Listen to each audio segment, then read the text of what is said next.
A serious game from our approach is it's an explicit approach, so you know that you're playing a game. It's an actual game, yeah, but with the purpose of solving a problem where I don't know the solution yet.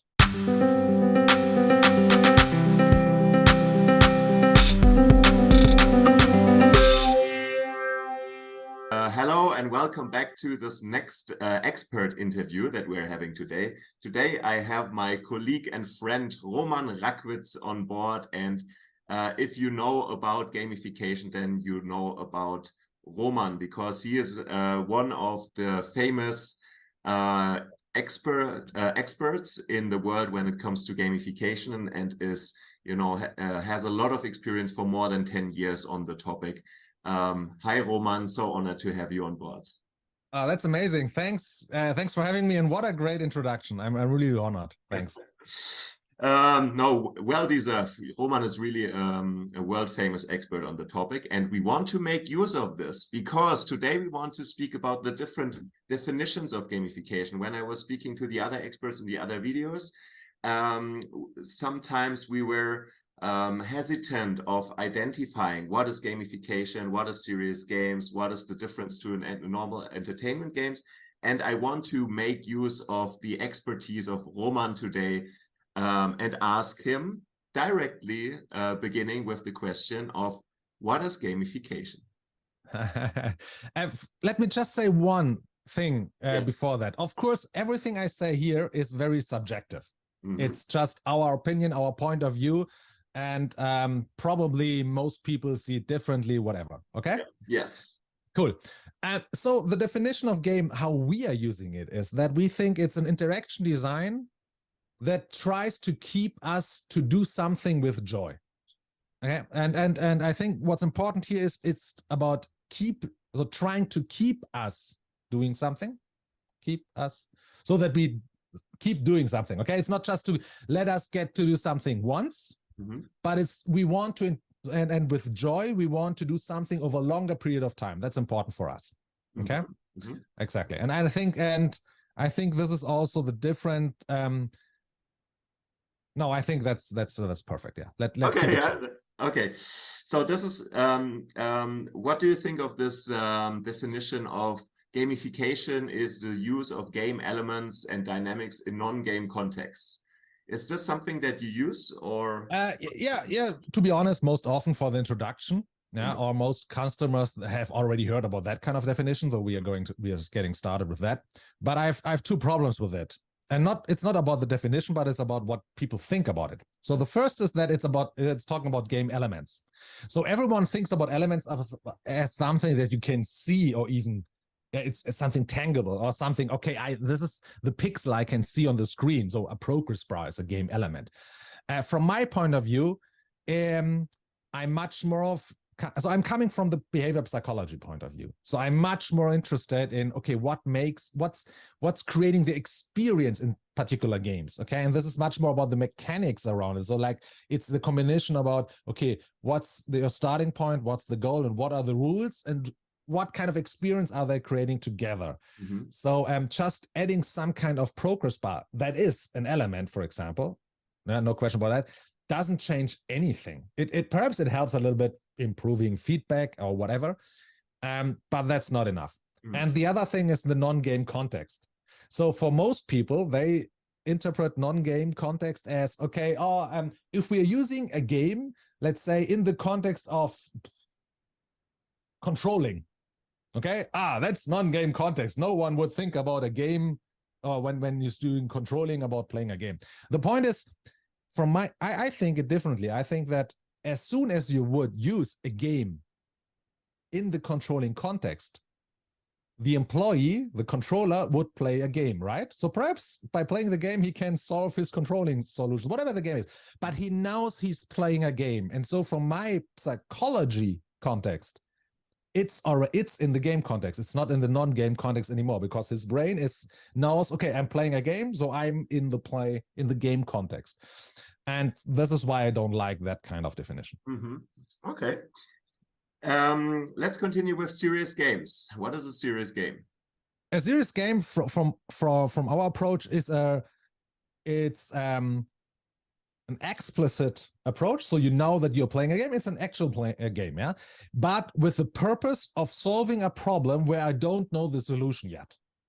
So if we have a problem and we don't, so like Folded or Space Cancer, or there are a lot of different kind of serious games. Folded, I think, is the most famous one probably. So where you think, okay, we have data, but we don't know what to do with that, for example. Or there we have a problem like Folded, we have all the proteins, but we don't know all the combinations that are possible by folding and connecting the proteins. So if we can put that kind of issue into a game with particular rules, so that everyone, without any kind of knowledge, what proteins are even, or so you don't need biology knowledge or medical knowledge, just by following the rules, you are finding out how much or what are the different combinations that we don't know yet. Okay, just by playing the game. For me, this is a serious game, solving problems that we don't know the solution yet. And what makes it different from gamification? So there are two answers to that. First of all, it is gamification. So the industry, it's not that I like it, to be honest. I would love to have it different, but the industry decided that everything that has something like a game-full approach, I don't know how to say it better. So if you're playing games in a more serious context, it's called gamification. So it is gamification. From our point of view, the difference is, and this is how we learned about gamification 15, 16 years ago, is that gamification is solving or improving real world activities. So it's not playing a game. So there was a hard differentiation between, okay, you're playing a game, it's playing a game, it's a game. Yeah, you don't know that you're playing a game, you're still doing your job like you always did, but perhaps now it's much more intuitive because we changed something in the design, more subtle. This would be gamification. Nowadays, we call that implicit gamification to make this differentiation again, but actually everything that looks like a game, feels like a game, no matter if you know it's a game or if it's more subtle, it's called gamification. Okay, thank you. Let's continue with the next one, entertainment games.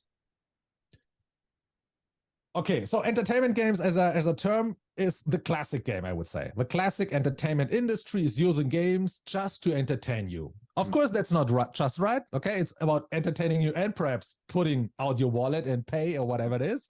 So it's not just for entertainment. Sometimes they want to get you to entertain you just in the beginning. Then so that you have put effort into something. Then they want to annoy you so that you say, okay, I need a shortcut and I'm paying. So it's a little bit different.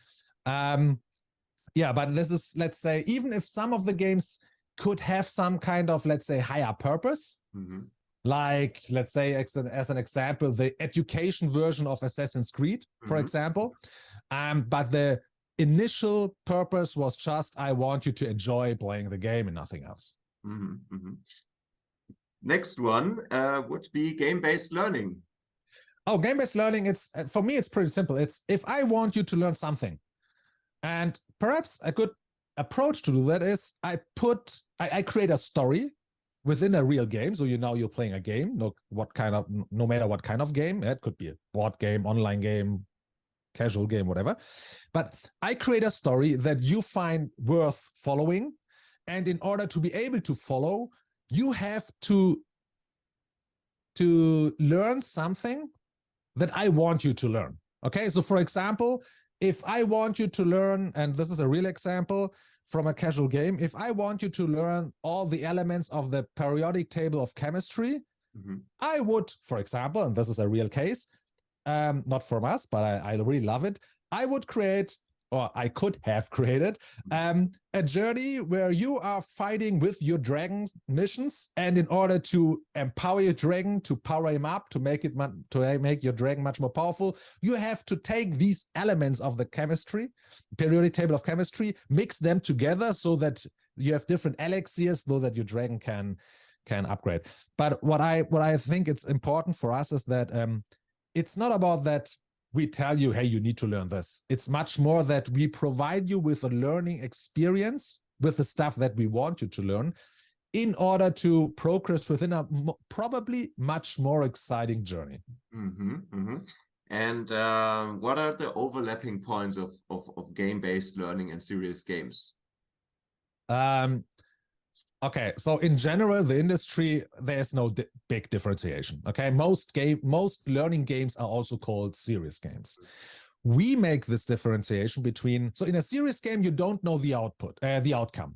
Okay, because we want to have the users find out what could be the result because we don't know it yet.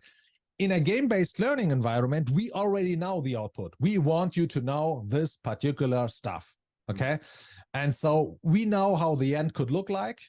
We create the whole game around that, the whole general story.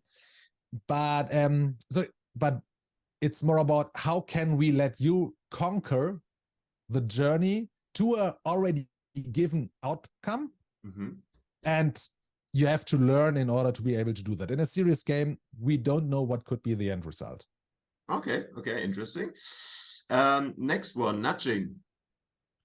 Okay, nudging, from my point of view, has nothing to do with gamification. It could be an element, but nudging is a very simplistic. No, that's not.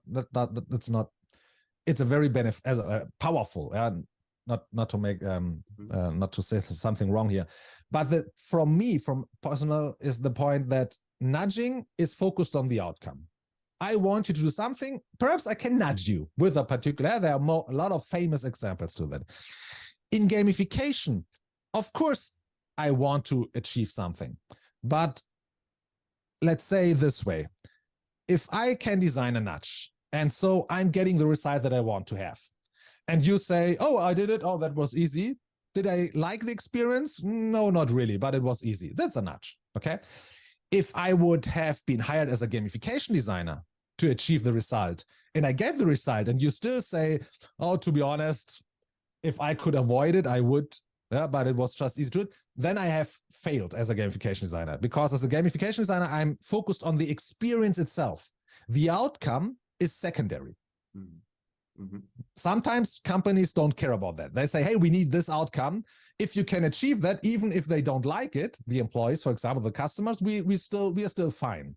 Yeah. But often they have problems, like, for example, creativity, where we really have to find the sweet spot where someone is experiencing a lot of fun, and then the result will become better probably, or they will achieve something. Okay. So the difference is, am I result orientated or activity orientated? Woohoo! I have a B here. Yeah, very nice differentiation, I'd say. And here the next one, UX. Okay. Okay, let's say in general. So for me, so I think we have this human-centered design approach, the umbrella. And I think that UX is the art of creating something with human-centered design in mind. But UX can have totally different kind of approaches. For example, I think that looking for how to make something easy.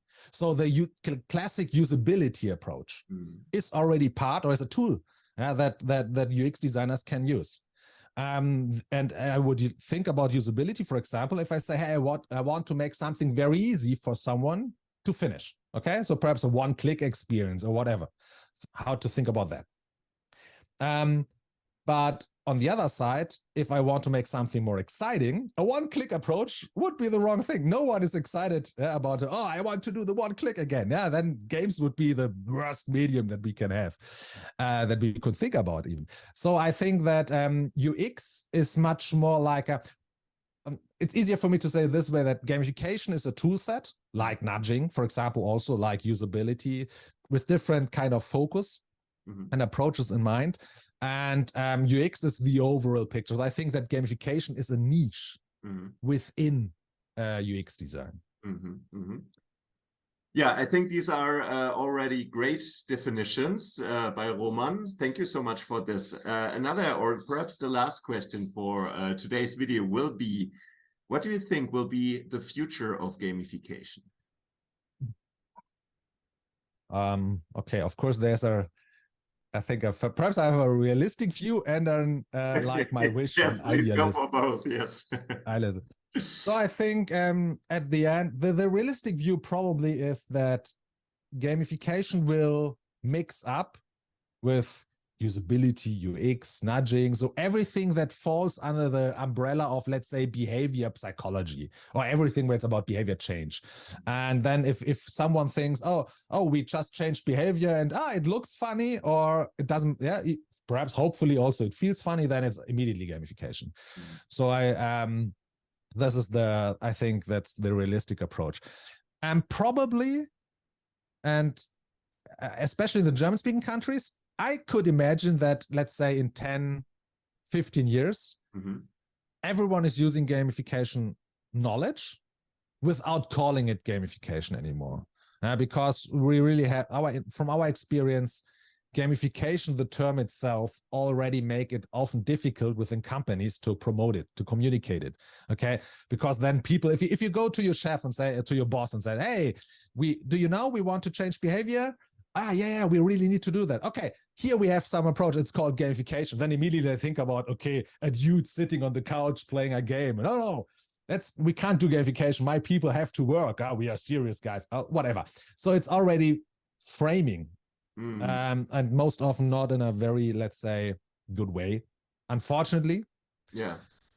So I'm pretty sure. So to be honest, I believe that if we want to have this breakthrough, so that the masses of organizations and people are open for this kind of approach, probably gamification wouldn't be or is not the best first term to come up with.